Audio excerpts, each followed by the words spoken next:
Aha, aha. Hello, everyone. I'm looking forward to being here with you. And are we here? I think we're here. Aha. Okay. Very good.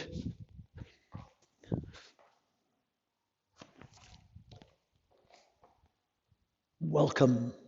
Hello, everyone. Thank you very much for coming. I'm absolutely thrilled to be here with you. I haven't done a masterclass for a long time. I'm happy to report I've been teaching in Byron Bay for the last 3 months at a wonderful place called Body Heals. So if anyone is in the general area or coming to visit the easterly most point of Australia, then it would be lovely to see you in a real live class. It's been really lovely to be teaching real people again, but I'm really happy also to connect with my friends and family all over the world. So thank you very much for tuning in. I know some of you are people that I love dearly and that I haven't seen for ages, and others are new friends that I'd love to meet in person one day when the world eventually opens up and we can all travel again. Being in Australia, we're probably the most locked up people in the world at the same time as being the freest in the world. I live in a beautiful forest, but can't travel anywhere. But this is life at the moment. It's better than having a world war, I guess. And my message for myself is always what I want for the world is just to keep sharing good energy and loving information around me and start by doing it within myself. It's the message I want to share with you. Look, in this session tonight, I'm filming it on a couple of different cameras. It's going out live, but I also want to then re-edit it and get it onto a better version. So you'll be sent a link to this after we finish, and in a couple of days' time, I'll have an edited version. You can see it again, and it'll be a little bit more zoomed up and hopefully a bit clearer. And my other camera is definitely a lot better, so you can get something happening out of that. Just going to just go away for a second and make sure that I've actually got something happening. Yeah, it looks like I have. Let me just go back to this. Yep, good. Okay. Always good to make sure I'm actually being seen. So I'm hoping that people can actually see me and hear me. And I've got my phone just in case anyone needs to ring me to say something is really wrong. But that's okay, I think. Okay, we're all doing good. All right, so yeah, if you have registered, you'll get a link to this. Have a look at it again. I'll give you some zoomed up versions of what we're doing, and so you can see it a bit better. What I've been doing for the last 50 years is playing with the different possibilities of what you can do with your wonderful gift, this body, this temple we've been given, and how you can use it to have fun in life, to enjoy your life, to look after your body, to help other people enjoy their lives, to have purpose in our life.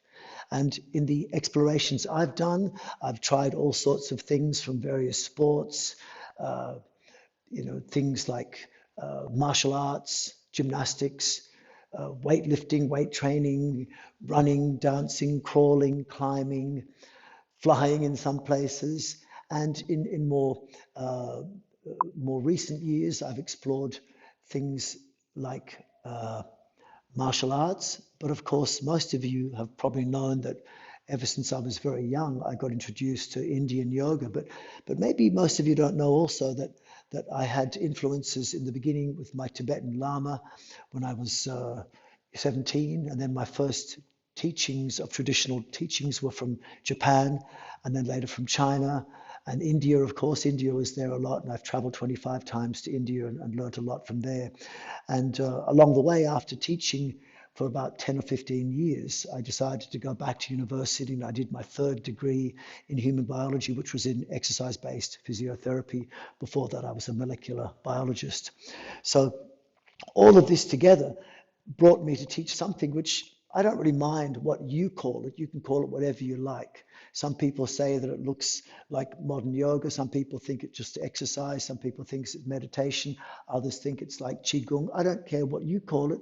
What I know it to be is just what I've learned, and I want to share it with you. I call it five-dimensional flow, and the premise of calling it five-dimensional flow is to do with the fact that the basis of all movement has to start from your core. And so most people think of the core as being the abdominal region, and the adage is you must lock your core and you must have a stronger core. And this is something which you hear in many exercise classes, many modern yoga classes. We hear about things like pull the navel in toward the spine, tighten your abs, engage your core. Pilates classes talk about it, exercise-based physiotherapists talk about it. I'm not saying any of this is wrong, but it's easy to misunderstand. It's easy to misinterpret. And what I want is to be able to get a feeling that I'm here for a purpose, and I want to, maybe share that idea that the main purpose I think we have in our life is, number one, to recognize that we're all connected, as one, and that we're connected to the earth, the trees, the flowers, the bees. And when we realize we're connected with each other, with the earth, then I think we behave better, and we're here for a purpose. And that purpose can be to not just recognize we're connected, which was something that, all traditional cultures knew, and that modern physics pretty much says, but to also act like we're connected. So if you're connected to a family member, or like the most obvious connection is the mother connected to a child, then the mother not only feels connection, she knows they were joined together once. And so the mother, as the epitome of love, will give energy, good energy, and loving ideas, loving information to that child, sharing good energy and loving information to that child. And that's something which, imagine if everyone could do that with everyone else. It's a bit unrealistic perhaps, but it's certainly a nice way of being. That's what I think would make the world a better place if there was more of it. I mean, obviously there's room for other things, but I think to get the idea that we'd get on better, the world would be a better place if everyone shared good energy and loving information with each other. But this is not going to happen unless it starts within yourself. And to make it start within yourself is something which is possible and is necessary for perfect health. But when I say share good energy and loving information inside my own body, to use it as a model to share with the world, what I'm talking about is enhancing the flow of energetic things inside my body, primarily blood flow. I want to improve my cardiovascular health. Everyone tells you you need to do cardio. Cardio is an Australian abbreviation. It went all around the world. Cardiovascular is the full term. And a healthy cardiovascular system is not one where the heart is racing. A healthy cardiovascular system is where heart rate stays low, but the blood is flowing easily. So you're someone like the elite athlete who's in the zone, who's able to run very fast and is still smiling, and they've got hardly any heartbeat at all, hardly any breathing. They're called fit, and they're in the zone doing their thing. Or someone like the Tibetan yogi. I said I had a Tibetan Lama when I was growing up, and he showed me pictures. He showed me pictures of himself sitting pretty much naked in the snow, a little dhoti and just naked in the snow, and looking totally relaxed, peaceful and still, yet warm enough to melt the snow around him. This, he said, was meditation. This was in the 1970s when I met him, and I spent a couple of years learning from him. And I got the impression that meditation was therefore very difficult, because how difficult would it be to be naked in the snow? But then by the 1980s, everyone started doing meditation. And then I thought, well, maybe I misunderstood. Maybe it's much easier than it seems. But actually what I've realized after that was that most people, when they're talking about meditation, are doing aspects of meditation. Concentration, visualization, centralization, maybe keeping their mind still, focused. But real meditation has got 5 key features, which I'll talk about. And when you get into this meditative zone, which is more like the athlete's zone, more like the flow state, then you get some really amazing things. When you're really in a meditative place, They often talk about subject and object becoming one. You become one with the activity you're doing. This is something you can do in your body if you connect with what we call in the modern world the gut brain. Because my whole premise and how I've understood how to work as a therapist, as a yoga teacher, as a teacher of all sorts of posture movement and breathing, is that all movement starts from your core. Don't lock the core. Move from your core. Move your core. Move from your core. Think from your core. Breathe from your core. Act from your core. Be one with your core and then move the core itself. This is something which I'll talk a little bit more about, and then I'm going to give you some practical examples. Because when we talk about the core, physically it's a spot between your navel and your pubic bone. And if you're watching and would like to participate in some of what I'm doing, feel free to try some of the things I'm doing, subject to not hurting yourself. Only do what feels good. Remember, it's about sharing good energy and loving information inside your body. That's where you're going to progress. And that loving information is a dominance of your parasympathetic nervous system. To share good energy inside the body is having healthy blood flow without your heart racing. To share loving information inside your body is a dominance of your parasympathetic nervous system, where you feel that state which we often call rest, relax, rejuvenate, regenerate.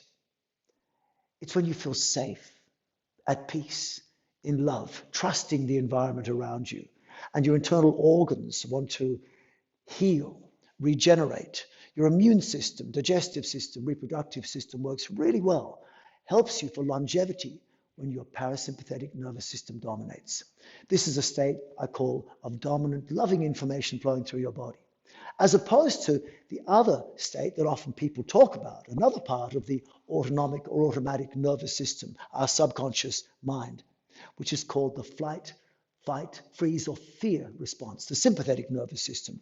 In that state, your unconscious mind, your subconscious mind, your automatic autonomic nervous system is thinking that there is some external threat to you right here and now, and you have to put all your energy into fighting or running away. At that time, it turns off those very energy expensive things like your immune system, your digestive system, your reproductive system. Suddenly you can't absorb food properly, can't eliminate wastes, can't regenerate your cells, can't have proper hormone function, can't heal properly when you're in a dominant state of flight, fight, freeze. Stress, it's a stressful state. That stressful state we get so much of in our life. Just turn on the television, turn on the news, hear what the mainstream media tells you, and already you're scared. But what we don't want is to make our life more threatening by doing that voluntary time each day where you actually exercise. So, problem with exercise, most people's use of posture, movement, and breathing is it actually adds more stress. We don't want exercise to add more stress to our life. A person who's doing healthy movement, healthy posture, movement, and breathing is one who is getting all their joints, all their muscles to be active, but you mustn't feel tense. Getting all their muscles and joints to mobilize. So you look at them and they go, oh, they're flexible, but they're not feeling stretch. Not feeling stretch. Stretch is the step just before pain, just before injuries. What you want is to be flexible without feeling stretch. You want to be strong without feeling tense. You want to have blood flow without your heart racing. You want to have energy, but not having to breathe so much, not having to eat so much, not having to recover and sleep so much. So these are the things that we want for perfect health. We want to avoid the stressful things and just do the things that feel good. As a physiotherapist, one of the best axioms that I live by is exercise is optional. Movement is essential. And all movement should start from the core. And the core, this region between the pubic bone and the navel, between the top of the hips and the tailbone, around the L5-S1. And I said, you can join me, you can touch these things and find them. And if you see your belly button, your navel, and the pubic bone, feel them right in the middle, between that point inside, is what we could call your core. Now, I'm using the word core loosely because many people think of it as a hardening of your abdomen, a locking, a projection of your rectus abdominis and your six-pack muscle, and you should tighten your core and all this sort of stuff. This is aspects of the core. The core is an invisible tiny spot in the center of your body where all movement should start from. Australian-based physiotherapists in the 1980s realized that people with a healthy spine would always move and engage their lower abdomen first before they moved. Whereas a person with a bad back or a sore spine would move their hand first, which would make their lower abdomen move. But a person with a healthy spine didn't have to be a stronger spine, didn't have to be a stronger abdomen. It would just mean that they would move their core first, their lower abdomen would in some way engage and move before their arms or their legs. So they tried to instruct people to say, engage your core, or draw the lower abdomen in, or engage your lower abdomen. You've heard these expressions. But the thing is, how do you pull your lower abdomen in? And at this point, I'm just going to take my shirt off so you can see, because I need to show you my core. I probably look better with clothes on, but I'm going to take my clothes off so you can see my core. So there's my core. When I pull my lower abdomen in, I can do it like this, which engages exhale muscles. I can do it like this, which is engaging postural muscles. I can do it like this, which engages transversus abdominis muscles. Or I can bring the core in by lifting the chest. And all of them pull my core in. Which way are you pulling your core in? Because the first two ways make my abdomen firm when they pull in. The last two ways keep my abdomen soft. Look. Are you making your abdomen hard or soft when your core goes in? Because at different times, different things are required. When your core goes in, if I use exhale muscles, I will no longer be able to breathe in my abdomen. But if I use postural muscles, core becomes firm, but I can breathe in my abdomen. Are you able to breathe in your abdomen when your core becomes firm? Are you hardening or softening your abdomen when your core goes in? These are questions most people don't answer, because if you just respond to the instruction, draw your navel to the spine, you may be missing some important details. This is something which I'll be discussing a little bit, giving you a hint of. I've just released a course which I call 5-dimensional flow. And I call it 5-dimensional flow because of what I just said, that if you want to live in a functional way, you need to be able to act in your life. And the way to act in your life is to move. And as I said, the physiotherapy axiom is exercise is optional, but movement is essential. And a healthy person will have always their logical brain working. Their logical brain will tell them what's sensible and what's not sensible, what's rational and what's not. But working in conjunction with the logical brain is your, what we call sometimes that gut feeling. And people you said this expression for a long time about, I've got a gut feeling about this. What is a gut feeling? Well, it's actually, it turns out to be your gut can feel. And so the same way we have a whole bunch of nerve tissue inside our skull we call our brain, there is a whole bunch of nerve tissue in the region of the core wrapped around that center of the body between the navel and the pubic bone. And that second brain, sometimes it's called a second brain, sometimes it's called an action brain. It's called, in the West, the enteric nervous system. It's the third and largest part of your automatic nervous system. After the sympathetic, parasympathetic, there's the enteric nervous system. It's actually larger than the sympathetic or parasympathetic. It's actually more nervous tissue than is in your spinal cord, and more tissue of nerves, more nerve tissue than is in a cat's brain, and cats are smart. This enteric nervous system forms an integral part of understanding your core. Obviously, there's muscles around there as well you need to learn to control. But remember, any muscle that you cannot relax is as useless as a muscle you cannot tense. So I can make my abdomen hard, but I can also make it totally soft. How about you? Can you fully soften your abdomen? Because if you can't relax it, then it's half paralyzed. I can bring my fingers right up under my ribs and massage into the organs under there. And I know that if I'm not feeling well, it's very hard in that region. You want to be able to really take your fingers into the core. One of my favorite yoga exercises doesn't involve just poking my fingers in the core, but also I can manipulate my core by putting my whole body weight on my elbow like that and relaxing. I learned this on a pole in India about 35 years ago. And eventually breathing into my soft abdomen being massaged by my elbow. I can even lift up in the air and still breathe in my core in a relaxed way. This is fun, but safer and easier to just massage with your hands. The point is the core has to be able to be controlled with the muscles. You have to access the nerves. All movement should start from the core. So to get this happening, you have to understand that the core can move in 5 different ways, what I'll call 5 dimensions. The core is the small form of your whole trunk. And your trunk is an expression of the spine and the abdominal region, the chest region. And we know that with our spine, we can bend forward and backward, we can bend side to side, and we can twist. If you didn't know it, the spine can also go from a short, curved, compressed place to a lengthened, straight place. So it can either be short or long, forward or backward, side to side, twist, twist. That's the spine. But the trunk can also expand and contract. It can expand and contract at the lower trunk, or the chest can expand and contract. The upper back can expand and contract. The lower back can expand and contract. So actually there are 5 dimensions of movement of the trunk. These 5 dimensions, short, long, forward, backward, side, side, twist, twist, expand, contract.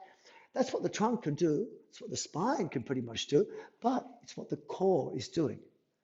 And so the understanding of how to project all the movements of your arms, your legs, your spine, your mind, your thoughts, your feelings, your actions from the core. This is part of 5-dimensional flow. This is what gives you the ability to do better gymnastics, better dance, better martial arts, better yoga, better fixing of joints when they become problematic, to give you better strength and flexibility while feeling calm, connected, and healing your internal organs at the same time, nurturing your internal organs and making your blood flow. So this 5-dimensional flow, the ability to move from your core, you can also move the core itself in 3-dimensional space as well, and that's part of what I talk about as well. So there are 5 areas to this 5-dimensional flow. 5 dimensions, but also 5 areas. The 5 areas I'll name and explain and we'll practice. The first area is called mind synergy. Second area, joint synergy. Third area, spinal synergy. Fourth area, breath synergy. Fifth area, core synergy. Briefly, what are they? Mind synergy is the understanding that true meditation is when you think and act at the same time. When your thinking brain and your action brain, before you translate a movement to your hand or your leg, it first has to come via the core. And so you're moving your hand by actually feeling the movement from your gut. It's like having a gut feeling about what you're doing. It's about engaging the lower abdomen before you move. It's about, in Indian yoga, we call the khanda the core. In China, they call the core the dantian. In Japan, it's known as the center of the hara, the tanden. This is something known all over the world. All traditional cultures understand that all movement, all action, all feeling, all thought has to happen from the core. Don't lock the core, move the core. Sometimes the core goes hard, sometimes it goes soft, but you must always be able to breathe from your core, or what we can also call breathe naturally, because that's what natural breathing is, isn't it? Natural breathing is that thing you do in the most regenerative cycle of your day, sleep. When you're sleeping, inhale happens low. Exhale is passive. It happens from your core. But when you're stressed, the core gets low, the breath goes to the chest, and the core is bypassed. That's causing problems. If you want to understand how to stay healthy, how to be strong, flexible, fit, calm, energized, and live long, live from your core, move from your core, connect with your body via the core. This is like Central Railway. This is what you have to connect with before you move. So this idea of these 5 areas we work with, mind synergy, I call it mind synergy because it's a synergy between the mind here and the feeling, thought brain, action brain, thinking brain, feeling brain, and they have to connect together like subject and object becoming one. This is the essence of how to get into the meditative state, the true meditative state, like the flow state of the athlete or the zone. And Then the second pace is called joint synergy. And joint synergy is learning how to move your arms and your legs from the core. In other words, don't just go, I'm going to take my right arm and bring it to the left side. And when I bring my right arm to the left side, it makes me twist to the left. Before my arm moves to the left, I twist my core to the left, then my arm moves second. The result is much, much better. When you understand joint synergy, it means your arms and legs are much, much stronger, much more powerful. And it means also that if you have an injury in the arm or legs, you fix them up very quickly, therapeutically. Moving your joints from the core makes the arms and legs heal much, much faster. And if you don't move from the core, if you lock the core, your arms and legs will take strain. Maybe that's why you've got a shoulder injury, a knee injury, a hip injury, and they're not healing. Move from the core, don't lock the core. Spinal synergy is the next place. So we have mind synergy, joint synergy, spinal synergy. Spinal synergy is the understanding that the core moves in these 5 dimensions, that the core has to actually take its movement all the way up like a wave. Because it's not like the spine goes forward and backward. What we want is to be like a cat. And the cat moves in a wave. So you go like a wave. And when you move the spine like a wave, the movement starts at the core and has wave-like projections up and down the body. And then you feel every joint becomes massaged forward and backward. Every joint is moved the same way that cats and dogs move their spine. They don't just go up dog, up cat, down cat. This is a linear movement which causes jarring. And if you bend too much at one spot, which we tend to do, you break. It's like a coat hanger. You move it back and forth 20 times in one spot, it snaps. So learning how to move the spine from the core in a wave-like motion makes a big difference. This is spinal synergy. Then we have breath synergy. Breath synergy is about understanding that we have to breathe from the core, which is the best way of doing that is to breathe naturally. But once you understand how to restore natural breathing, even in stressful situations, which will automatically calm you down, then you learn something special, not just natural breathing. Learn your normal body, teach it how to become natural, and then go to supernatural. And when you understand how to breathe in this supernatural way, what you get is supernatural powers. Well, certainly supernatural health. So when you eventually learn how to slow the breath, how to take the breath into any part of the body, you can increase strength, you can increase flexibility, you can calm your nervous system, and you start to increase blood flow to the brain, to the heart. You increase the transfer of oxygen from your lungs to your blood, and you also increase the uptake of oxygen into your cells so that you then start to burn glucose, sugar, at 18 or 19 times the efficiency. Because what we want is not to breathe more. That's what you hear. It's about learning how to breathe less. It's about how to learn to breathe from the core less than normal, not more than normal. Anyone can do 5 full breaths in 1 minute. That's not hard. Can you learn to do 1 breath in 5 minutes? That's advanced breath control. And that's what I want to teach you. First, learn how to breathe naturally, how to get the same benefits that you would while you're asleep when you're breathing naturally in everyday life. And then in your exercise, in your posture, in your movement. And then gradually, once you've restored natural breathing, I'll show you how to do what I do every morning. I do half an hour, breathe in 1 minute, breathe out 1 minute. I can breathe in longer, but I won't do it so long. I can breathe in 2 minutes, breathe out 2 minutes. But I can do for 1 hour, inhale 1 minute, exhale 1 minute in specific parts of the body. And if you have pain, if you take the breath directly to inhale into that painful spot, the pain goes away. If you need strength and you breathe into that point, the strength comes. If I'm breathing into my abdomen, I don't need to harden my abdomen. If I want to breathe into my abdomen, you can see as soon as I inhale, the body lifts up. It's like jacking up a car with a big plastic bag. It's what allows you to put, if you put air into a balloon, the balloon gets bigger, but the weak-walled balloon will eventually burst. But if you put air into the tire of a car, the soft walls become heavier and a 10-ton truck can be held by a bunch of air in a tire. So this is an understanding of how to move prana, how to move chi in the body. But you have to build up slowly. So this I can take you through. This is what we call breath synergy. But look at me now. I'm doing breath in and breath out. I'm breathing from my core into my chest. But as I breathe into my chest, notice the core is also expanding. It's not like I'm just breathing into my chest and nothing happens to the core. Core expands first. Then the chest expands. It's hard to do that. But once you learn how to do it, you can also choose where you breathe. And so I can breathe into my chest, or I can pretend to breathe in my chest. No air in my lungs.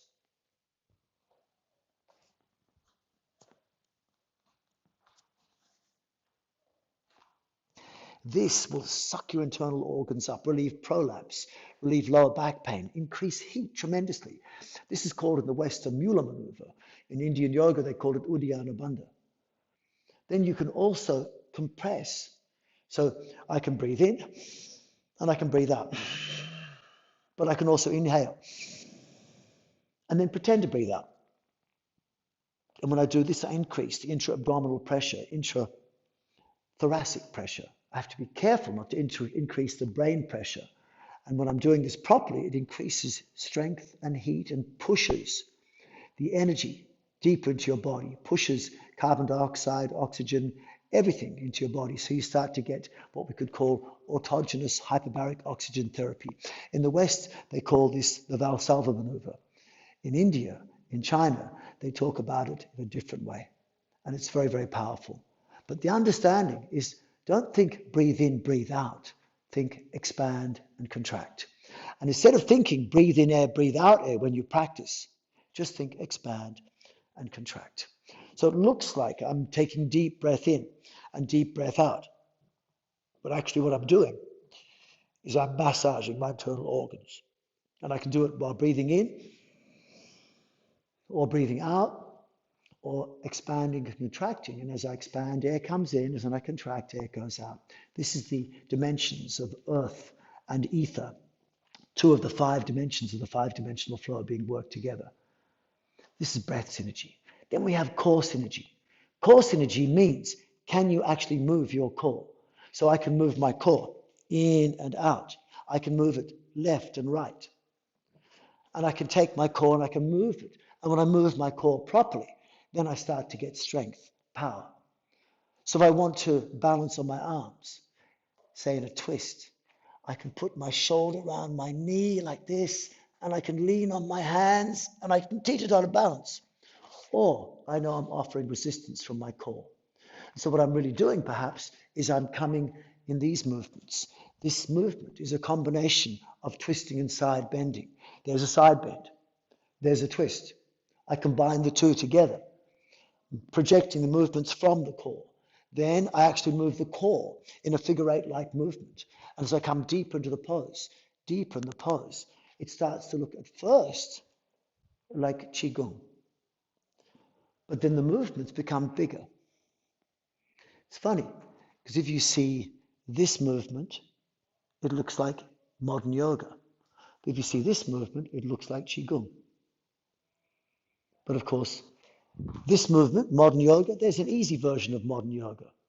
This movement, Qigong, there's a difficult version of Qigong. So that's modern yoga, Qigong. It's the same. Same with this one. This looks like Qigong. This one looks like modern yoga. But there's easy modern yoga. There's Qigong, difficult Qigong. So there's difficult Qigong, modern yoga, Qigong. It's the same. So when I'm doing this, movements, how am I coming in and out of poses? When I come this way, I come actively to this position. But then from there, I touch. And as I touch, I'm trying to do that.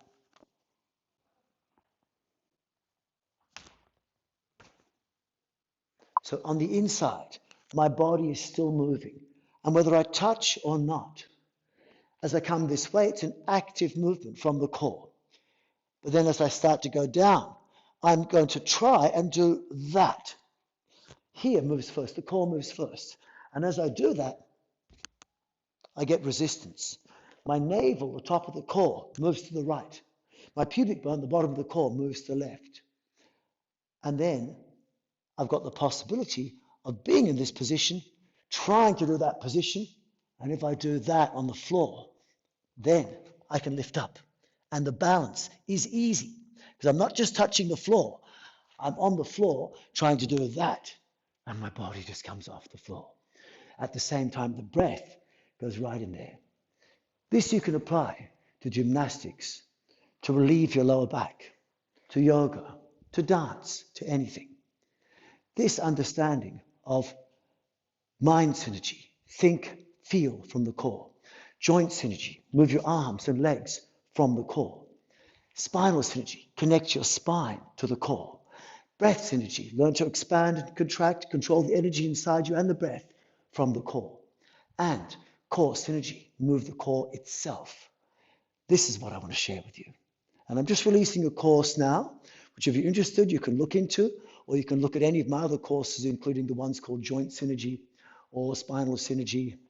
And or further, you can go look at Yoga Synergy. Yoga Synergy is the company I have with Bianca Matchless, who's my wonderful genius business partner for the last 35 years. And we've developed this beautiful sequence based on this system. I call this 5-dimensional float because at its base, it looks too different to modern yoga. But hopefully you can see that all the poses of modern yoga can come from this system. All the poses of internal martial arts, gymnastics, dance, at their best will come from this. And this movement system, this understanding of how to live, act, breathe, move, think, feel from your core can improve any system of posture, movement, breathing, and mental control. So let's go into a little bit more detail. Detail number 1. Just got to keep an eye on the time because I know that all of us only have a certain amount of time. Okay, so the first one, mind synergy. Mind synergy is this idea of getting in the meditative state. I'll take a couple of points from each of the 5 places and see how we can bring it together. And you can practice with me if you like as well. So for mind synergy, it can be the idea that you're trying to enter the zone, the meditative space, the flow state, but you want to experience 5 things to get this. And these 5 things you could get in any activity. They could be a stationary meditative pose, or it could be a dynamic activity. Let's try and do it in both, but first we'll do it in a static activity. So if you want to, you could sit.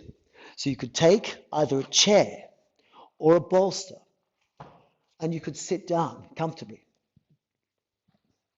But when you're sitting down, make sure your knees are slightly below the hips because you want to encourage blood flow. You don't want your legs to go numb. Otherwise, you've cut off your legs. And there was a chap in Hungary about 7 or 8 years ago who sat for so long in a lotus posture that his legs went so numb that eventually they had to both be amputated. Numbness in your leg, maybe after a while, maybe a little bit like taking a little bit of mercury every day, poisoning yourself slowly. My suggestion is keep the top of your hips slightly above your knees, and then eventually your blood will flow much easier. But when you're sitting also, the top of the hips above the sitting bones. So avoid sitting like this. If you sit like this and you arch the back, it's going to cause back tension, front of hip tension, knee pain. Move the top of the hips back far enough so you open the back of the core. The back of the core should be lengthened and relaxed. And then from that position, having lengthened the back of the body, lengthen and relax the front of the body. Lengthen the back of the neck, front of neck. Bring the shoulders apart. In fact, what we want to get the best static meditative state is to move good energy and loving information through the body. How are we going to do that? We do it by moving the energy through the body while stationary, can be done by lengthening and relaxing. You see, if I want to move air into the space between my hands, I simply start with my hands closed, then I pull my hands apart. As soon as I do that, you hear a suction. You try it.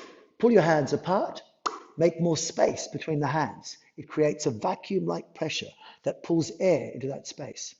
Similarly, if I move my chest and upper back apart, I round out the upper back, expand the chest at the same time.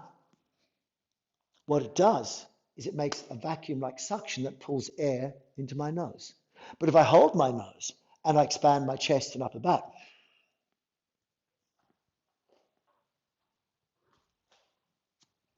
That expansion sucked my abdomen up.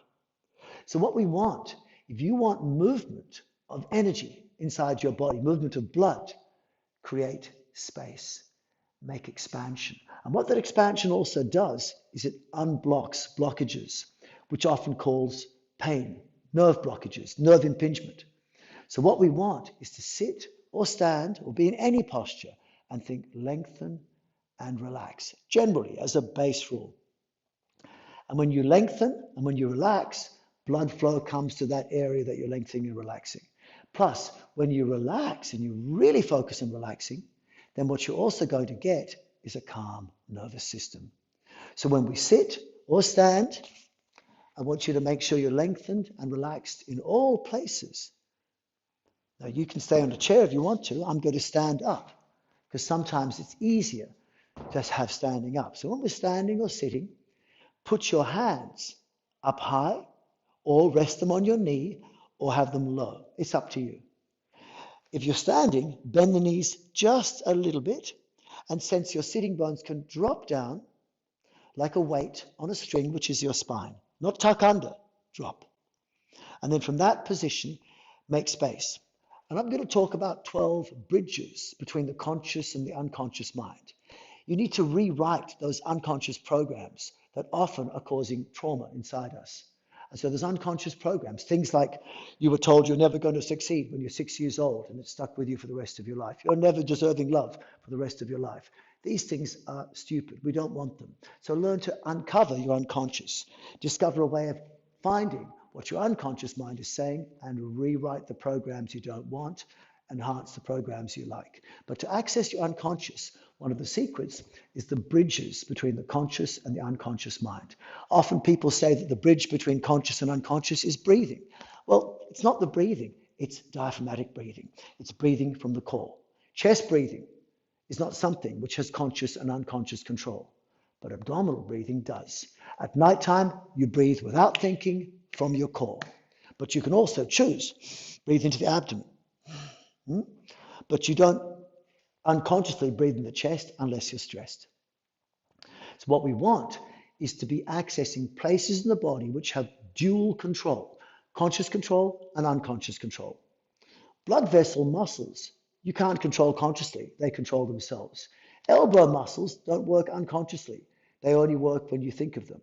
So some muscles are conscious muscles, some muscles are unconscious controlled muscles, but a very few set of places in the body have both conscious and unconscious control, dual control. And these places, there's 12 of them in the body, they are the ones we want to control most to get relaxation and access to reset our nervous system to find that relaxing place if it's available to us. In other words, if you're in a place where there is no threats, you'll automatically relax. These places are the pelvic floor, front, back, middle, the fingers and toes and connected to the hips and the shoulders, the neck, the breathing apparatus from the diaphragm, the salivary apparatus, and the swallowing and the tongue. Then the jaw, the lips, the outer eyes of blinking and the inner eyes of rolling.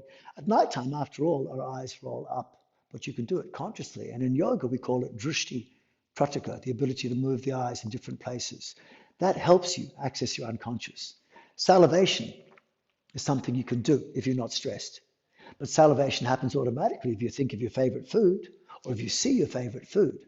So salivation, jaw movements, lip movements, eye movements are all things which help you access your unconscious. So I'll break them down to 6 parts. Stand or sit and lengthen and relax.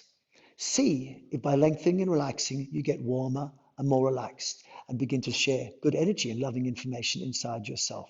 The beginning of the meditative space. What we want for meditation, first of all, is to get the position right. So get a place where you can lengthen and relax. Is it too hard to be like I am now? Maybe bring the arms a bit lower, bend the legs a bit less. Do what's right for you. Bend more or less depending on your level of strength, flexibility, age, infirmness, whatever. So lengthen and relax in 6 places. 1, lengthen your fingertips, but check the fingertips are free. They can still move. Then lengthen between your shoulders. Push your shoulder blades apart. But check that your shoulders are still free to move. A little bit, not much. 3rd, lengthen the neck, back and front of neck, but check the neck is also free to move, not locked. Like you see an Indian or African woman carrying a big heavy load on the head. They're not walking around stiff-necked. Their neck is still free to move. So check the neck is lengthened but relaxed. Then, pelvic floor. Don't tighten the pelvic floor unless you need to. But if you don't need to tighten it, release it as much as you comfortably can. And as you release the pelvic floor, it gets rid of stress. But once you release the pelvic floor, make space. Push the sitting bones apart. Relax the pelvic floor. It's as if your feet are pushing the mat apart if you're standing. But as you do that, you need to relax the pelvic floor. And then check your pubis is free to move if you're standing. Next one, lower back. Lengthen the lower back. That's the region which often gets most compressed and causes lower back pain. And when you open it, you get better energy as well. Here is energy block when people squash their back. It happens a lot from sitting too much on chairs. You know, whether you're slouching or sitting, the front of the hip gets too tight. When you stand up like this. Then you stand up, you squash your back. So to release the lower back, bend the knees slightly, drop the sitting bones, lengthen the lower back. Then check, can you breathe into your abdomen? See, I'm inhaling to my abdomen. It looks ugly, I know. But then I exhale relaxed. See, you want youth, be like a child. Babies walk around with their belly hanging out. When you pick a baby up, abdomen goes hard. Put the baby down, abdomen goes soft. But what we're told from an early age, girls especially, is pull your navel in. You don't see little kids walking around like this with their anus tight. It's not natural. So unless you need it tight, relax it. And don't care who looks. I don't care that I'm standing here in front of you and I'm letting my belly relax. I know how much fat I've got. I know I can tighten it, but I can also relax it. And with control, I can also lift my chest with my abdomen soft. I can pull my lower abdomen in, but the upper abdomen is soft. Lower is soft. And then I can look semi-normal while being relaxed. Semi-normal me. Okay. So what we want is to be able to be relaxed and lengthened. So find a way of lengthening the fingers, check they can move. Shoulders apart, check the shoulders can roll. Lengthen the neck, check it's free. Sitting bones apart, pelvic floor relaxed, check the pelvis can move. Lengthen the lower back, check the abdomen can breathe. Or you'll see me roll my abdomen, which is part of core synergy that I'll show you, and perhaps you can learn also. If you see me roll my abdomen, it means to you simply inhale to the abdomen, exhale, passive, relax. It's enough. And then sixth one, lengthen the facial muscles and just relax them by moving maybe saliva, jaw, lips, blink, move your eyes. See if you can stay just a little bit longer and go fingers, shoulders, neck, pelvic floor, lower back, face. And what we want is to find 5 features of this meditative space, this mind synergy. 1, whatever you're doing must be sustainable. Ideally to hold for a long time. 10 minutes, 15 minutes, half an hour, 2, 3, 4 hours. In yoga texts, they say 3 hours before you call it meditation. So could you hold this position for 3 hours? Or would you be better off if maybe your legs are closer, knees less bent, hands lower down? It must be sustainable. Make it sustainable for you physically, physiologically, mentally. Then it must be engaging. So to engage your mind in the present moment, in the activity you're doing, think enough to get you excited but not stressed. Do little so you stay calm, but not so little you get bored. Find that for yourself. This is engagement. It must be calming. So feel that you've got low heart rate, low breathing, you don't feel stressed. It must be effortless, so no sense of pain or dysfunction, but it must also move blood. It must be invigorating and give you energy. So 5 aspects of the meditative state. 1, sustainable. 2, engaging. 3, calming. 4, effortless. 5, invigorating so it makes you feel warm. And as you focus again on lengthen each part, relax each part. Lengthen each part, relax each part. Fingers lengthen, check they can move. Shoulders apart, check they can roll. Neck lengthened, check they're free. Pelvic floor relaxed, pelvis can roll. Lower back lengthened, abdomen can breathe or roll. Face relaxed. And close the eyes. And be still. Allow a few moments.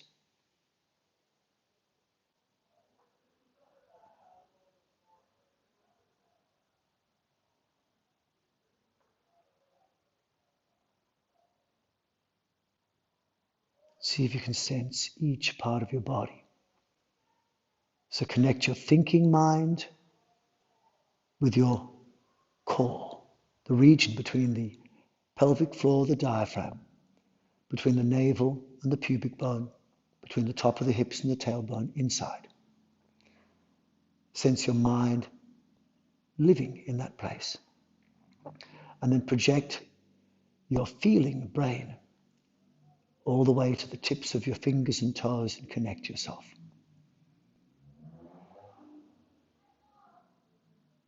And see if you can feel a sense of good energy and loving information flowing through your body. Make it a model for your life to share with the world. Open the eyes. Release, relax. This is what we want to learn, not just in stationary postures, but also in movement. And we can begin learning it in movement by understanding joint synergy. So what is joint synergy? It's the ability to be able to move your joints, move your arms and legs especially, and move them in a way that helps their function. So there's less risk of injury. The arms and legs become more powerful, more flexible, more strong. So what we want is to move in a way where your core leads the joints. Let me give you an example. Be gentle, be careful. If you want your arm to be more flexible, say for example, you want to reach your hand behind you to grab something. Maybe you're trying to do a yoga posture where you're trying to take your right hand to grab the right foot, or left hand to grab the left foot. Or maybe you're simply trying to go to the toilet and be clean and wipe something. What happens if your arm starts to hurt when it goes behind you? How can you move it? You could stretch it, or you could release it by moving from the core. Do a little test with me. Face me, do it without hurting yourself, be gentle. So as you face me, take first your right hand. And with your right hand, turn the shoulder in, bring it behind the back, and slide your hand as far to the left as you can, and see if you can bring your right hand to touch your navel. How close to your navel can you get? Measure without stretch. You could push it a bit further with your hand, but then you risk hurting. Now release. Now that's when you'd move from your hand. How about moving your core first? Let me show you one way you can do this to give you an example about how moving the core first to affect your joints. Do this. Start. We move the core as an expression of the trunk. Okay, so start. Face towards me. I'll face sideways so you can see what I'm doing a little bit. Round the lower back out so you lengthen the back of the core. Then from that position, twist your core, which we'll call your belly button for the moment, to the left. And then move your arm to the left. So core first, arm second. So move your core to the left, move your shoulder blade and arm to the left. Then from there, make your belly button go forward and up, lift your arm up. Then keep your hips still, move your belly button to the right, take your arm to the right. Then from there, go up higher. Then from there, lengthen the back of your body. So pubic bone up, belly button down, go down.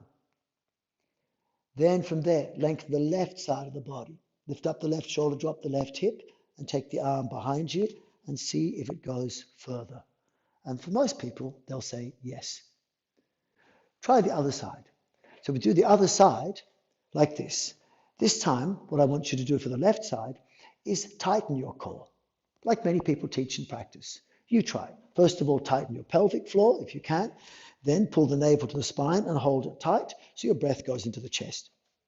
Then from that position, with your abdomen held in tight, turn your left shoulder in, bring it behind the back, reach it to the right side as far as you can. Try and bring your left fingers towards your navel, measure how far they go.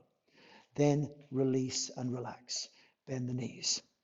And so we move the core first, the trunk second, the shoulders, the arm third, fourth. So start, face toward me. I'm turning sideways so you can see. Start by rounding the back out. Relax the abdomen. Then from there, twist the core to the right. So it means belly button to right, pubic bone to left. Lengthen the back of the body and twist to the right. Look over the left shoulder with the left ear lifted so you can see me. Then expand the belly and the chest. Lift up the front of the body, lift up the shoulder. Then twist the belly button to left. Keep your hips where they are. Go as far as you can to the left, shoulder to left. Then drop the left hip and lengthen the left side of the body. Then push the pubic bone up, bend forward from the spine, not the hips. Bring the shoulder down. Then lengthen the right side, drop the right hip, lift the right shoulder, and bring the hand behind the body. And then does your hand go further? I can almost touch my navel now. I've got stiff shoulders. But it should be a bit easier. Don't lock the core. Move from the core. Your joints will work better. Let me give you a practice of joint synergy.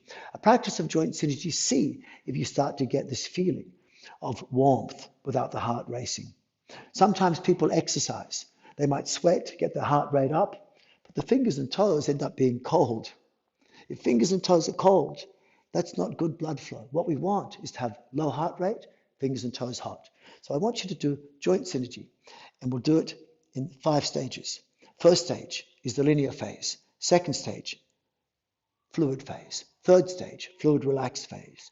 Fourth stage, fluid from the trunk phase. Fifth stage, fluid from the core, joint synergy. So let's try this.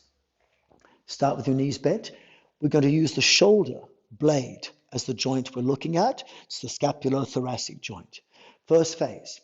Start with your knees a bit bent and face towards me. I'm just turning sideways so you can see. So from this position, move the shoulders linearly, shoulder blades forward and backward, forward and backward. Do a few times. Then go shoulders up and down, up and down. This is a linear phase. It has good musculoskeletal benefits, but it takes energy, it wastes energy. Going back and forth using brake and accelerator wastes energy, takes energy, and it's jarring on the body. So move to the second phase. It's a fluid phase. Combine the movements. Go backward, then go upward, then go forward and downward like a diamond. Backward and up, forward and up, forward and down, down and back. Backward and up, forward and up, forward and down, down and back. Make the diamond into a circle. And now it's a fluid phase. This is better, uses less energy. Now, I want you to relax. So to relax, think like when we did meditation. Think, lengthen your fingers, but check they can move. Then the shoulders are already moving, just check they're apart. They're not squashed together. They're not tense, they're relaxed. So make them move less big circles, smaller circles, more soft. Then the neck, check the neck is free.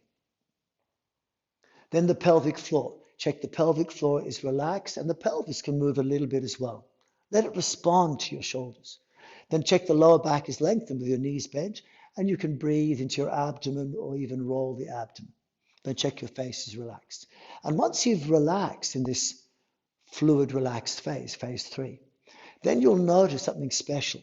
Already you're getting warmer, and if this is as much as you're doing, rolling the shoulders while relaxing your core, then you're going to get benefits. Shoulders move, the spine follows. But now you have to reverse engineer it. Pause, go slower for a second.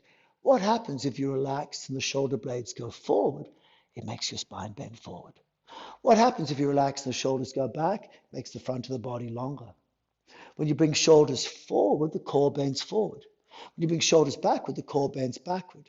When you bring the shoulders forward, the back of the core lengthens, shoulders backward, front of the core lengthens. So now we reverse engineer it. In the fourth phase, move the trunk first. Let the shoulders follow. So in that case, go. Round out the lower back, bring the shoulders forward. Then expand the belly, chest, bring the shoulders back.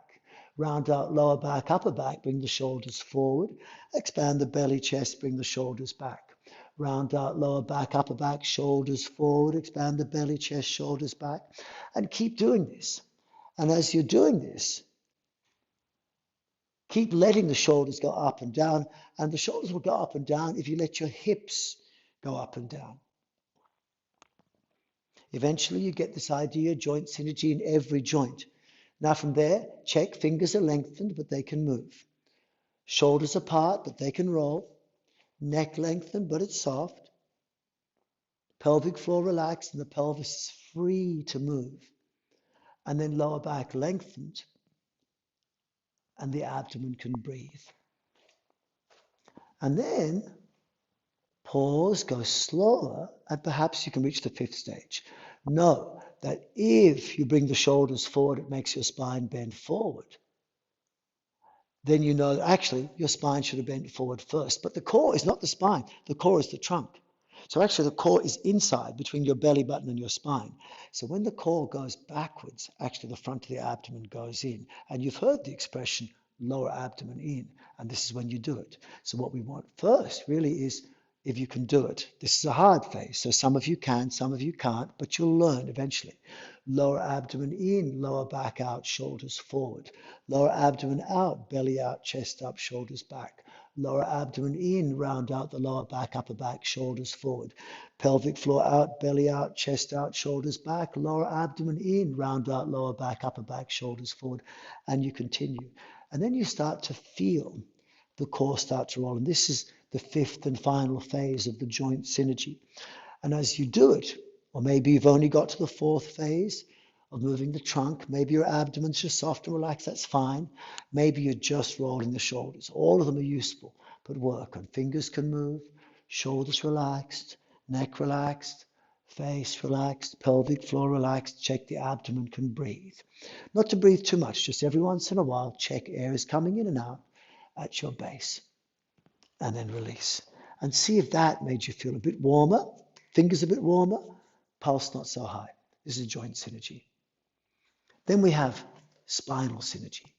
Spinal synergy is the idea that the spine should move first. And the spine has got these four main ways of moving. Long, short, forward, backward, side, side, twist, twist. 8 movements. So we can do them here. We can do them, and you can copy me perhaps. Number 1. The short spine. Lengthen and relax. Check. Fingers, shoulders, neck, pelvic floor, abdomen, lower back, and face. Number 2. Lower the arms and lengthen the lower back and upper back. We go for the long spine. Shoulders forward and up, arms up if you can. Just the shoulders is enough. Expand the belly, expand the chest. Now expand the lower back and the upper back, keep them expanded, then expand the belly and the chest. If you can, take the shoulder blades higher. Might only be like this, but if you can, lift the arms up. Eventually, you control the core without the arms, but at the beginning, the arms help. So you take your arms up higher, if you can. If you can't, just lift the shoulders, check the neck is relaxed. If you can, shoulders forward and up, arms up past the ears, not like this, but like this. So when you take your arms up fully, there should be no gap between the shoulders. Like a child hanging on a tree, it hangs like this, not like this. Okay, so arms up. And then check again. Fingers can move, shoulders can roll, neck is free, pelvic floor relaxed, abdomen can breathe or move, the face relaxed. Notice if you're getting warm. This can release lower back pain. Make sure the lower back rounds out. Expand the belly, expand the upper back, try and expand the chest. And then posture number 3, the forward bend. Looks ugly, I know. But this posture, belly open, throat open, knees bent. And push the pubic bone under the collarbone. Round out the lower back, expand the belly. Here, if you pull the navel in, it won't feel so nice. Abdomen out, neck soft, face soft.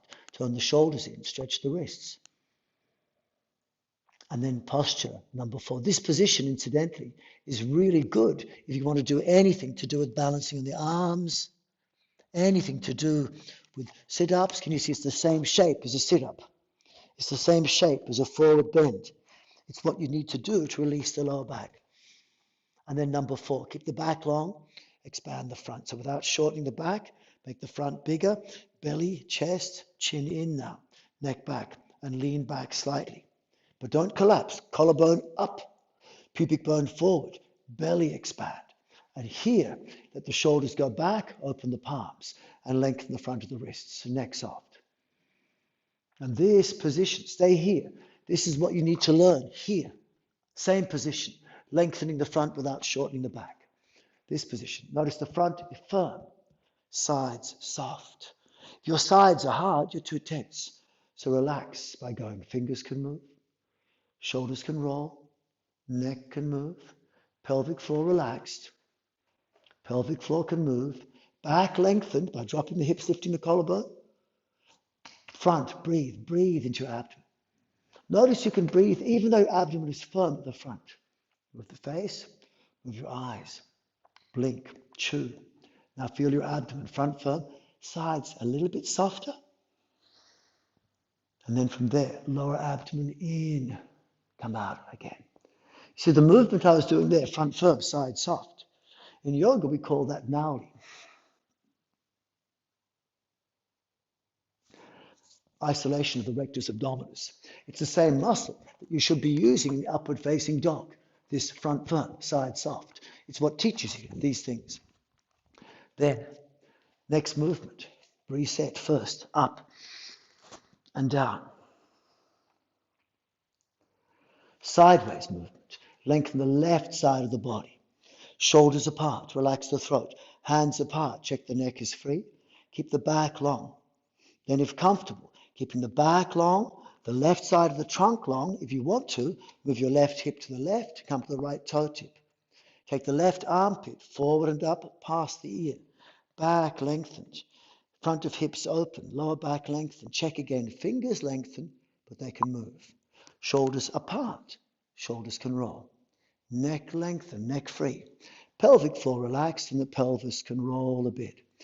Back lengthened and abdomen can breathe or roll. Soft, face soft. Notice warmth, notice calmness. Then keep the left arm up, come back to the center. Left arm stays up, both arms up, and both arms down. Position 6, lengthen the right side of the body. Shoulders apart, relax the throat, hands apart, check the neck is free. Back stays long, right side stays long, right hip lengthen if you wish. So you've got all the weight in the right leg, and the left knee can just be a bit firm without any weight on it if comfortable, or you can stay in the center. Then from there, check, fingers lengthen, fingers can move. Shoulders apart, shoulders can roll, neck lengthened, jaw relaxed, pelvic floor relaxed, pelvis can roll, back lengthened, abdomen can breathe or roll, and the face relaxed.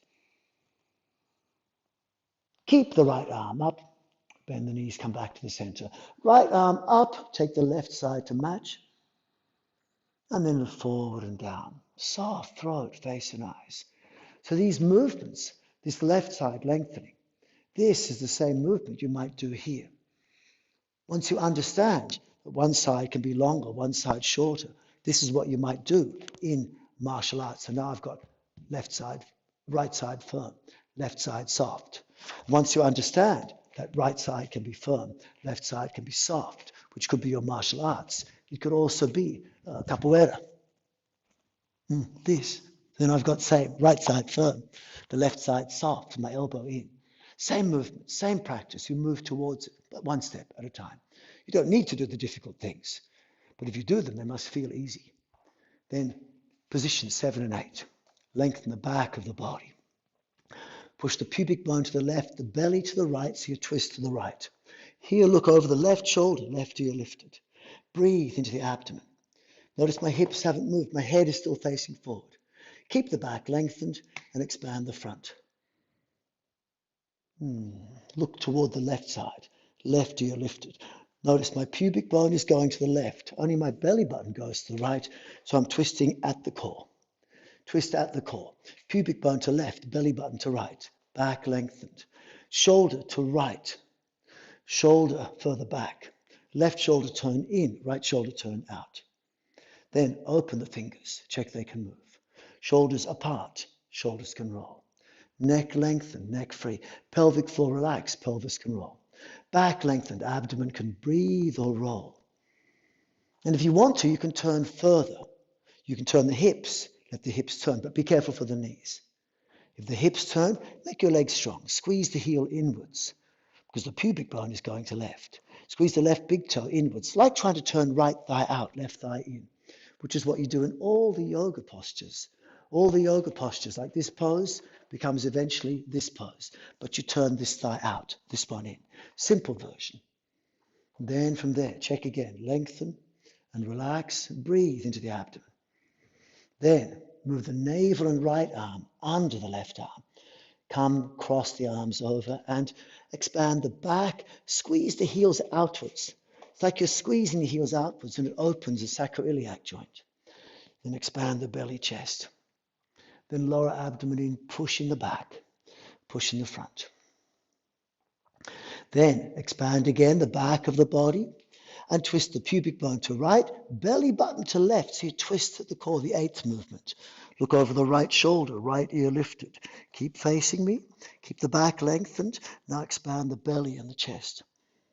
So twisting first in a forward bend, then in a back bend. Push the shoulders apart. Open the fingers. Connect with the tips of your fingers. Then your consciousness, reaching the fingers, had to go through the rest of the body to get there. Connect as one. Fingers lengthen, check they can move. Shoulders apart, check they can roll. Neck lengthen, check it's free. Pelvic floor relax, pelvis can roll. Back lengthen, drop the hips, and abdomen can breathe or roll. Breathe into the abdomen. Then from there, bring the navel, the top of the core, backward under the right arm.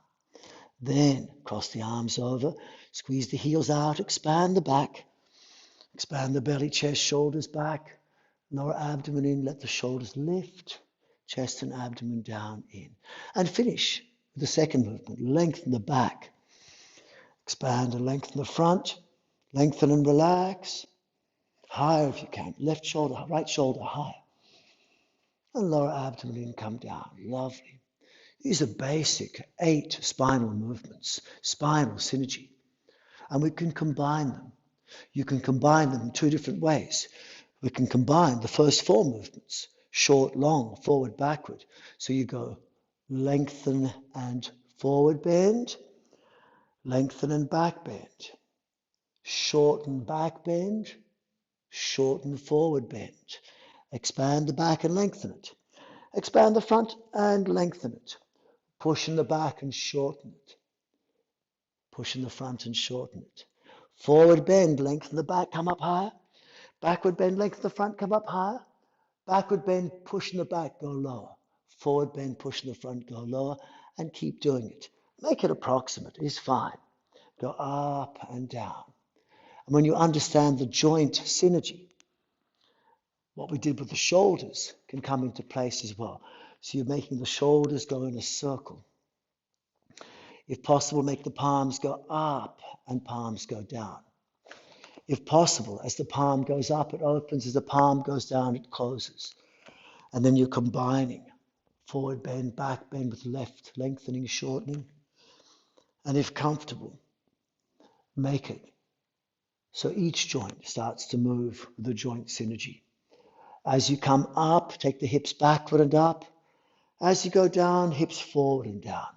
As you come up, expand the back, then front. As you go down, lower abdomen in, push in the back, push in the front. If you wish, the head can lift last. If you wish, the head can go down last, like a wave. And notice my hands. They're opening and closing.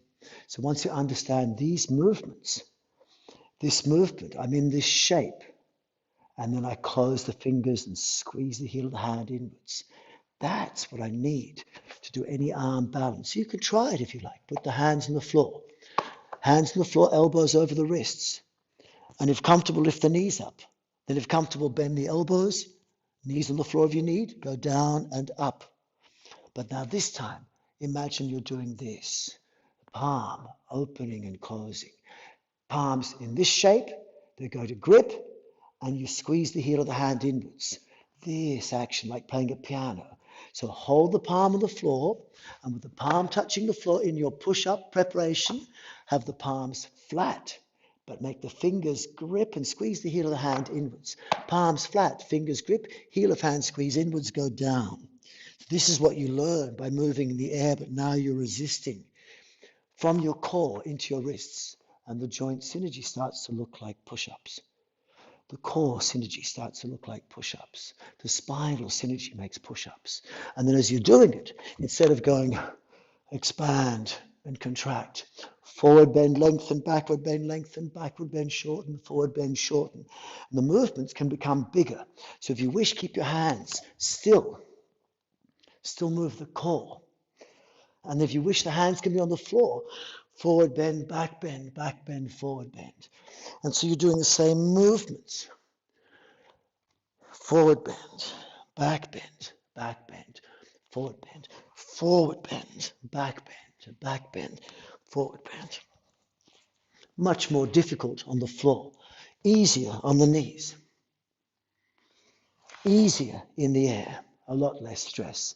But the benefits of what the cat and dog get down here, and you feel warm, warm. And then you can also combine the last 4 spinal movements. You can combine side bending with twisting.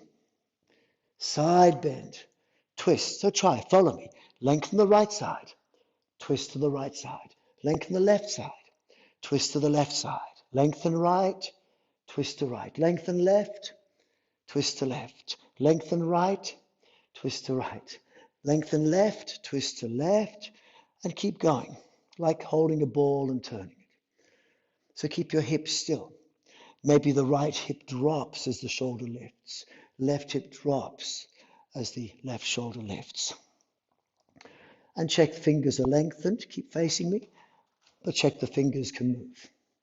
Shoulders apart, but they're relaxed. So when the shoulder goes down, it relaxes. Neck relaxed. Pelvic floor free and relaxed. Back lengthened, not arching. And abdomen can breathe. Then gradually start to feel that when the core twists, so do the hips. Core twist, then the hips. And so then the core leads and the shoulders and hips follow, so your core starts to make a figure 8 around the feet. So as I'm doing it, I go around my right foot, around my left foot. But it's not the hips moving. It's the core moves first, and the arms and legs follow. And you start to feel warm. And as you do this, you start to do it. These movements, if you do it with one arm, like backward stroke swimming, can eventually become very powerful martial arts.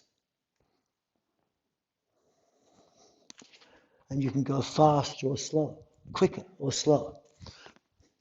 And you can go forward or backward. You can go forward with one hand, but as you do one hand, it makes you side bend. You can do opposite hands, like forward stroke swimming. And these can become very powerful movements. Or you can do it backward. One hand, 2 hands becomes forward and backward. One hand becomes side bending and twisting. Alternate hands become side bending, twisting, like backstroke. And as you go faster, you get free dance or martial arts or movements, but you feel warm and energized and calm. It's fun. It's fun. We can explore. We can play more like this. But I'll move on a little bit. Once you understand spinal synergy, it's worth working on breath synergy. And this you can do in any position, but it's easier if you do it seated. So to do it seated, I would do it maybe on a bolster or a chair, or lying down is also possible. But what I want you to do, seated or standing, hold the abdomen, hold the chest. Relax. First stage, breath synergy, restoring natural breathing. So natural breathing, you stay seated or you stand if you wish. I'm going to show you a side view. Holding chest, holding abdomen. Breathe into the abdomen. Let it expand and soften like a baby's belly. No chest movement. Passive breath out means the abdomen stays out and soft. Breathe into the abdomen. Expand and soften. No chest lift. Passive breath out. The air won't go fully out in this position.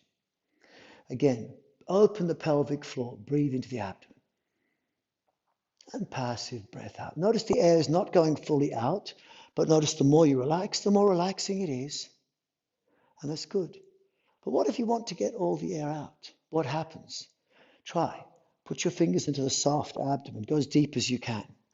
Then to squeeze all the air out like squeezing a sponge, tighten first the pelvic floor without lifting the chest. Exhale fully and pull the navel in toward the spine until you've got no more air in your lungs. The chest is in, the abdomen is in, and the abdomen is kept hard. Keep the abdomen and the pelvic floor as hard as you comfortably can. Then without letting the abdomen soften or move outwards, try and breathe into your firm abdomen. And probably you'll go, I can't. It feels stressful. The chest wants to move or the abdomen wants to move out. Release. This is stressful breathing. This is what you don't want. So the first stage of learning supernatural breathing is recognizing that we're normal people living in an unnatural world. And the first place to go is to go from normal to natural. So natural breathing is that you can always inhale to the abdomen, whether it's soft or hard. And so the first place to check is, can you do it fully relaxed? And if you're fully relaxed, breathe into the abdomen, let it expand and soften, passive exhale. Not much air comes out. But if you were lying on the abdomen, lying on the back, like this, then when you breathe in, abdomen gets bigger. When you breathe out, gravity pushes the air out, relaxed. Or if you want to, you can hold your hand on the abdomen and you put your fingers in the soft abdomen. Breathe into the abdomen. Feel the pressure of the air coming against your fingers. But now use the fingers to push the air out. Breathe into the abdomen. Use your fingers like squeezing a sponge to push the air out. Try one more. Breathe into the pelvic floor. Breathe into the abdomen. No chest movement. You can breathe with your abdomen in, but in with the fingers. And then push the air out with your fingers like squeezing a sponge.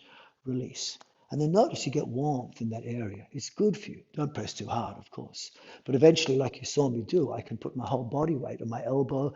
I can lie on a pole and massage my internal organs while breathing into it. But you can also learn to breathe into a hard abdomen. So to breathe into a hard abdomen, bend the knees slightly, drop the hips, lengthen the back and push the hips forward. Lean back, spine straight, chin in. Keep the collarbone up, sitting bone down. Now check. Abdomen is firm. It's firm, firmer than before. Can you breathe into it? Yes, if you relax. But of course, if the sides are hard, you can't. So firm abdomen, soft sides, front firm, side soft. You can breathe into it. Or if you lengthen the back of the body, and then you lean on the left leg and lift the left shoulder, lift the right hip, hold a wall if you need to, and lift the right leg up. Now feel right side firm, left side soft. I'll turn around so you can see. Right side firm, left side soft. Can you breathe into the firm? Yes, it's called firm, but calm. Sthira Sukham Asanam in Sanskrit. The essence of healthy movement and posture is when you're feeling blood flow, you're feeling strong, but heart rate is low, breathing is low, you feel strong, but you feel relaxed. And this important thing is that you can breathe into the firm abdomen. So try the other side. Lengthen the back of the body, drop the right hip, lift the right shoulder, lift the left hip and keep the sitting bones forward. Then lift the left hip up. If you need to, hold the wall with one hand and then come up. Notice the left side firm, left leg, hip and shoulder higher than the abdomen if possible. And then once you're there, with or without the wall, check. Left side firm, right side totally soft. Breathe into the abdomen. And then relax. Come back down. You can make the abdomen firm in so many ways. And this is part of understanding core synergy, breath synergy. For example, if you hold your abdomen push the sitting bones apart, like trying to stretch the mat with your feet, but make the feet start at your sitting bones. The sitting bones are the projection of your core.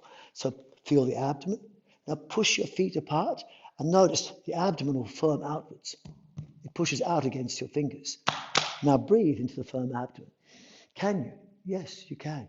The abdomen is firm, but it firms, it looks like it's firm pulling in. But when you touch it, it firms pushing out. Same with this one. If you bend the knees, fingers into the soft abdomen, lean back, abdomen pushes out.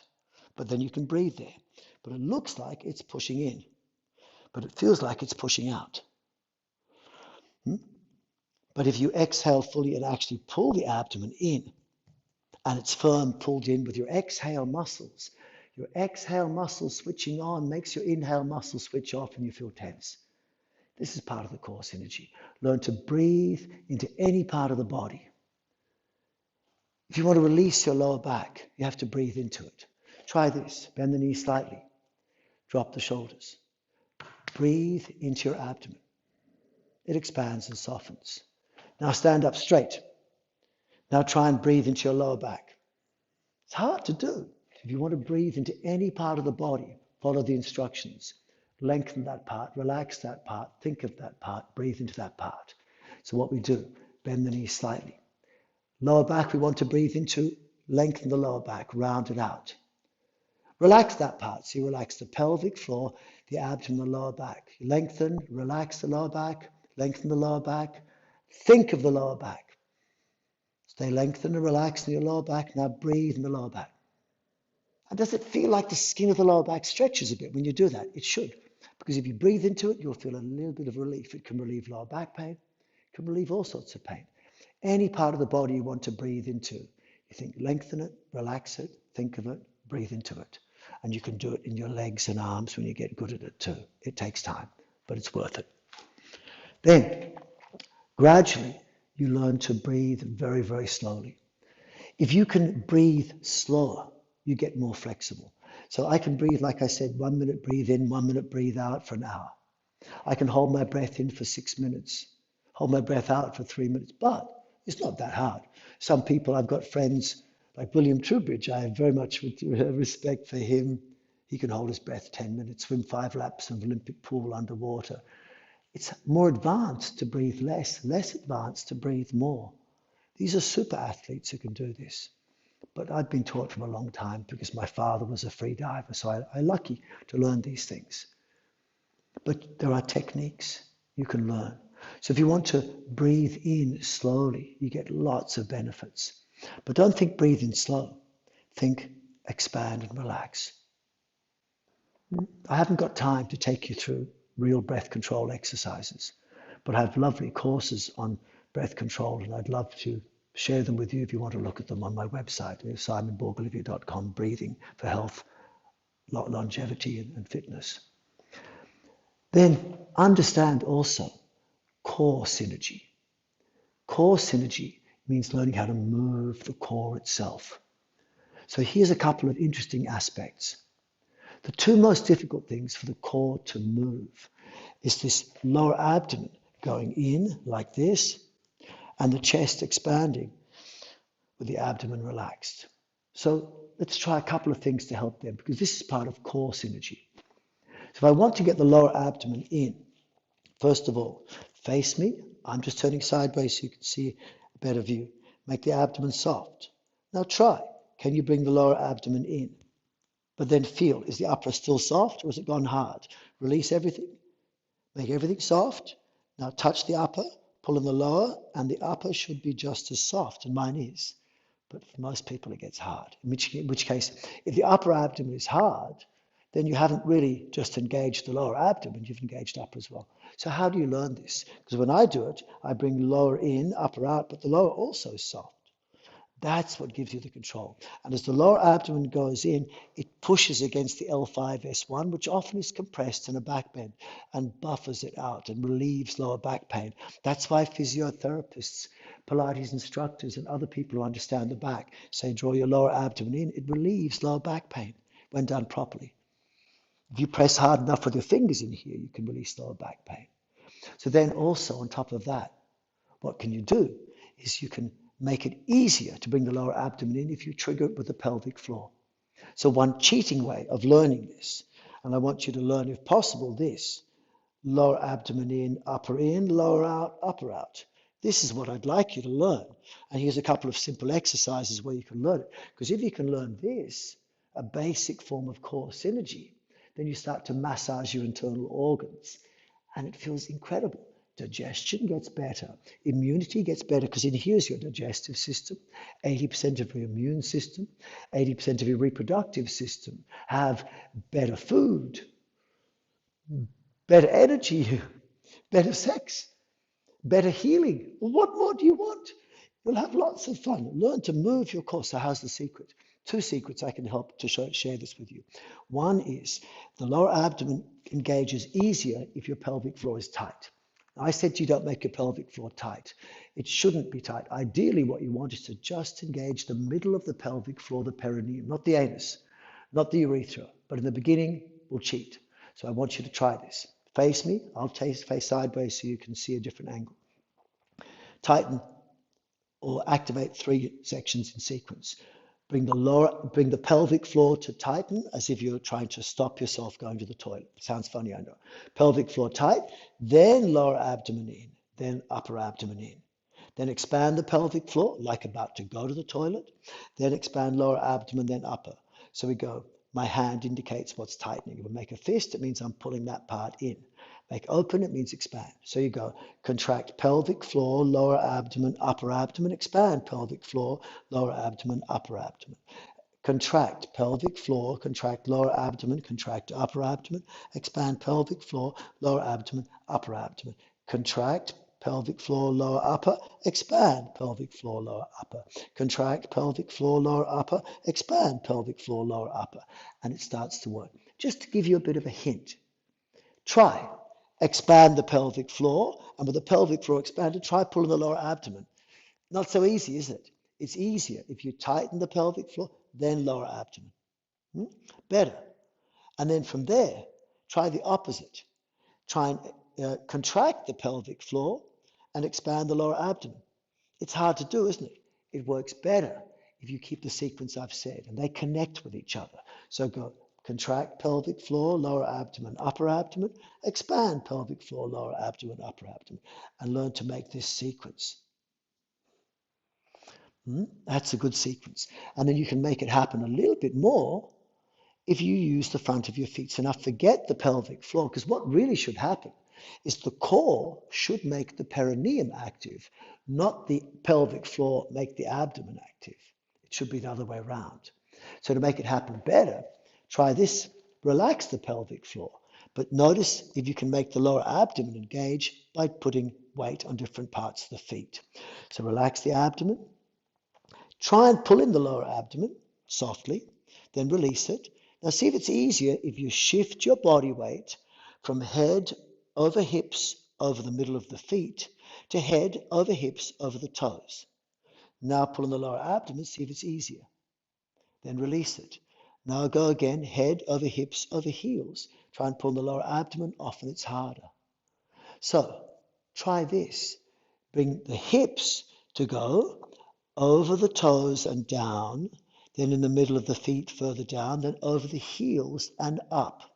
Come in the middle of the feet up highest, then go over the toes, then down, further down in the middle of the feet, up and back over your heels, up and forward over the middle of your feet, down and forward over your toes, down further back in the middle of the feet, up and backward over the heels, and your hips, your pelvis are going in a circle. Up over your heels, down over your toes. Lead the up movement from the lower back, not the tailbone. Come up from the lower back, just below the level of the top of the hips, L5, S1. Don't come up from your tailbone. Go down from your pubic bone. And as you're doing this, do it slowly and feel. Go over the toes, lower abdomen in. Over the heels, abdomen out. Over the toes, lower abdomen in. Over the heels, abdomen out. Go slower if you need. Over the toes, pull the lower abdomen. Over the heels, expand the anal mouth. Over the toes, up over the heels. And continue. And as you get used to it, comfortably think two things. As you go down, bring the weight to the front of the feet, think lower abdomen. And as you come up, think relax the lower back, expand the lower back. And what's also happening as you're doing this is the psoas muscle, main muscle at the front of the hips, connects to the diaphragm. And you'll find that automatically coming up makes inhale, going down makes exhale. It happens by itself. And if you incorporate this with the movements of the shoulders as well, the core synergy starts to go into the shoulders when you learn to move the chest. So I said another movement that you can learn is to expand the chest.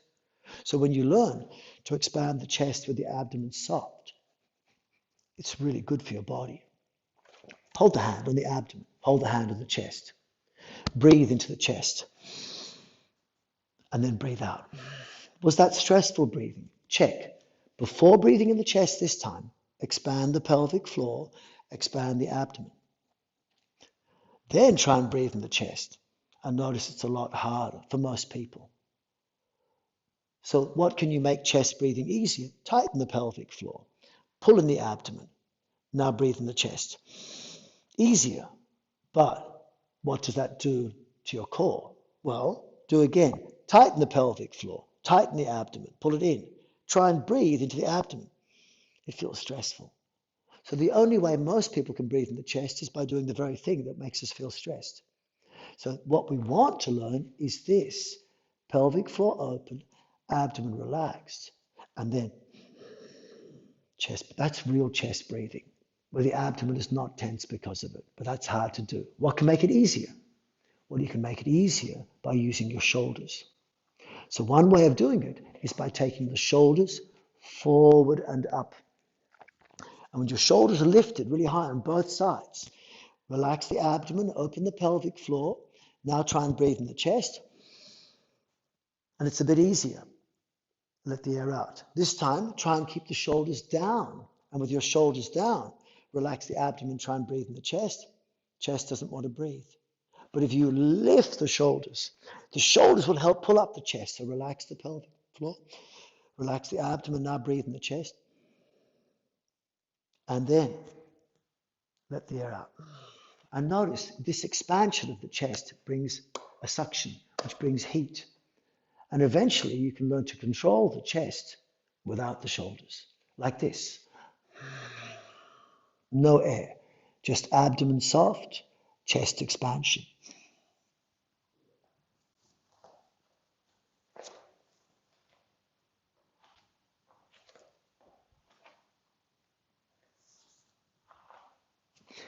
When you understand how to move the core up or in, you can then progress to moving the core in circles,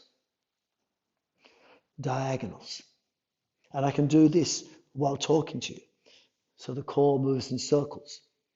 But to learn it, I will use movements, joint synergy, spinal synergy. With the idea of the mind synergy, I make it meditative, not stressful. And as I go down, air naturally goes out. As I come up, air naturally goes in. Or I can go supernatural and not breathe at all. I can go just into the core and not breathe and just move my core without the arms. I can do it without my air in my lungs at all, like this.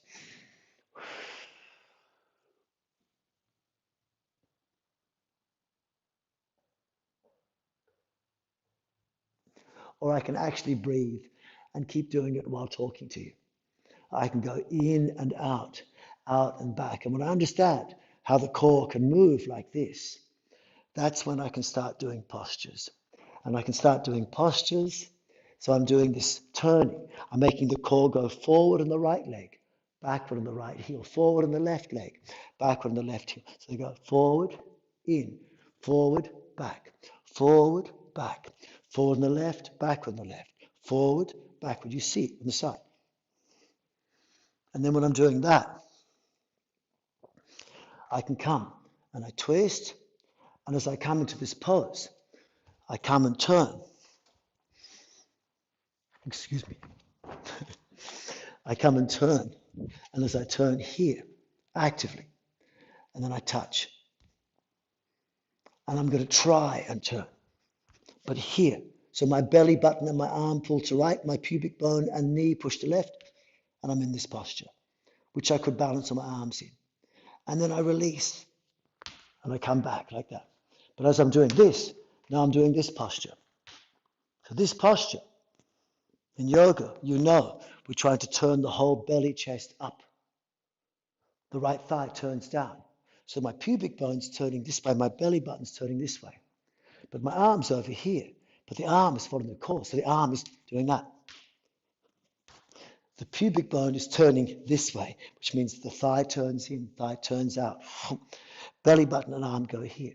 So what am I really doing? It's this movement. And as I'm coming in, I come here and I start to turn, pull. Then I release and I pull again. Then I release and I turn further. I could push here, or I could come up, go down, turn, pull, release, pull. So in this position, I'm side bending, but I'm trying to twist to the left. And I could balance on the arms. And then I'm trying to twist to the right. It's just for fun. Mind synergy, joint synergy, spinal synergy, breath synergy, core synergy. I'd love to join all of these together to create integration, integrative synergy, yoga synergy perhaps, or internal martial arts, dance, jiu-jitsu, climbing, any of these things. Therapy, you can apply these principles. And I'd love to share more with you. So let's finish off with a little practice. I make a click sound, and you can follow me if you wish. So just a simple set of spinal movements. 1 click means follow. 3 clicks means keep doing the movement. If I don't click, you don't have to follow. Lengthen and relax. So face towards me. I'll turn different positions so you can still follow easily. Think lengthen and relax. Think connect within yourself. Connect your thinking brain to your action brain, and from your action brain radiate through your spine, your trunk, into your arms and your legs and the fingers and toes. Connect. Lengthen and relax. Connect by sharing good energy and loving information inside your body as a model for how you are in the world. 50 trillion cells working as one. 50 trillion individual consciousnesses working as one conscious. Less or more than me, follow my clicks and movements. 1 click means follow. If you wish, how far you wish is up to you. And 3 clicks means keep doing the movement. Don't try and do everything. Make it meditative, sustainable, engaging, calming, effortless, invigorating. Unblock the blockages of good energy and loving information inside the body by tensing less, stretching less, breathing less, thinking less. Forget everything I've said now, just follow calmly. And then make the energy move inside the body by moving actively from the core, not blocking the core, breathing naturally or breathing from the core, moving fluidly or gracefully.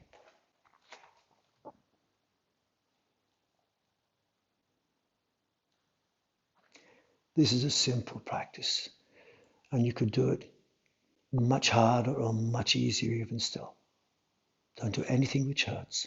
Gently follow.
Thank you.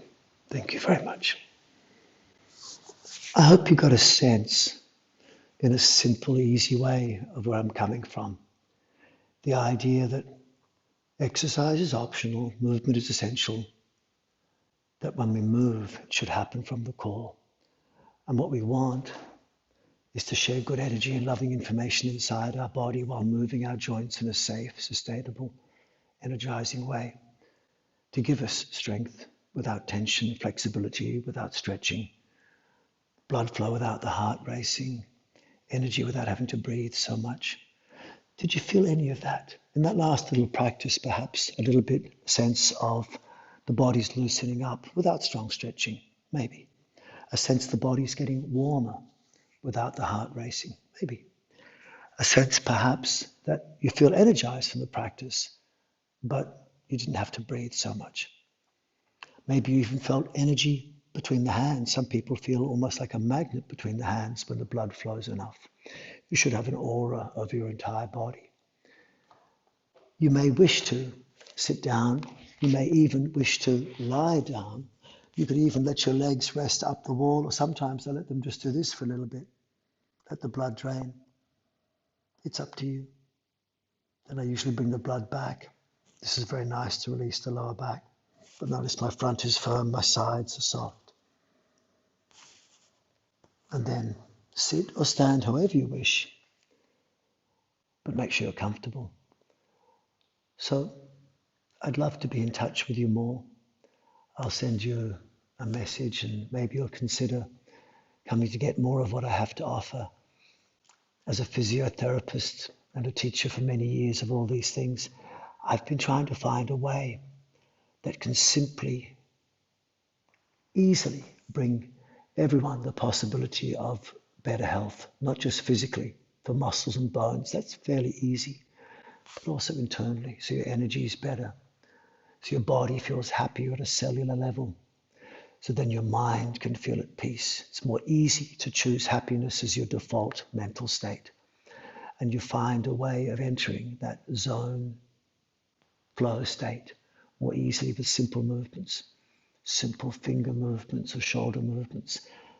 You can get a very good feeling out of this with a simple way of doing it, or you can use it to make your elite sport better, to make your skiing better, your climbing better, your martial arts better, the cool yoga poses if you want to make them easier. I keep telling myself I'm going to be 16 next week. I'm 1-6. Actually, it's 6-1 next week. But I feel 16. And I think that working with this information, and I've had the best teachers, so thank you to all my teachers from so many different countries, so many different traditional cultures, and also my wonderful Western teachers who taught me the physiotherapy and the science and the physics. And this is how I've put it together to try and make sense of it. And it makes good sense and it works. So thank you very much for sharing this time with me. And I hope to share more time with you. If you're not on my mailing list, maybe go subscribe at simonborgolivier.com. And if you'd like to learn more yoga, go to yogasynergy.com and subscribe there. You can call this what you like. But if you want traditional yoga, we have a good system at Yoga Synergy. If you want to learn just how to move and feel freer and improve whatever exercise or sport you're doing, simonborgolivier.com. Thank you very much for being here. Have a very lovely night. I'm going home for breakfast because, it's 11:15. We've been at it for 2 hours. Thank you for this wonderful time we shared. I'm going to go and check out if anyone's got any comments, and then maybe I can answer them in the comments below, etc. And I don't know how to find the comments, unfortunately. Oh, there's some comments. Oh, good. Oh, how lovely. Trevor says happy birthday for next week. Oh, you're so nice, everyone. Aniko and Ellie and Talia. Thank you very much. 16 years young, yes. Oh, thank you for these beautiful comments, everyone. I'll have to read them all later. Trevor said, I can feel my heart beat in my navel. Fantastic. That's where it should be beating. We want to turn the whole body into one big heart. Don't tire that poor little thing in your chest Turn the whole body into one big heart. Sylvia's asked, is there a code to access? I'll send you a code. I think I have this new course starting and I can give you a discount for the first opening days. Thank you very much, everyone. These are beautiful comments. I really appreciate all people from Sydney, from the UK, from Ireland, from France, Argentina, Cairns, Italy, Finland, Canada. What a wonderful, wonderful group of people. Thank you very much for being here, everyone. Have a very lovely evening, and I'll say good night. See you later, and I'll try and get you an edited copy of this in the next day or two that you can look at again. Bye-bye. Bless you. Thank you.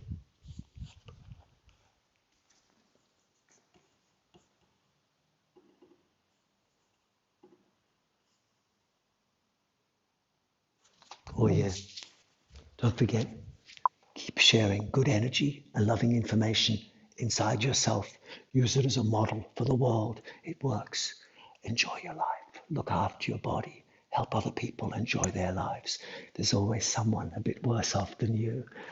Use your energy to help them. Then the world will be a better place, I think. Bye.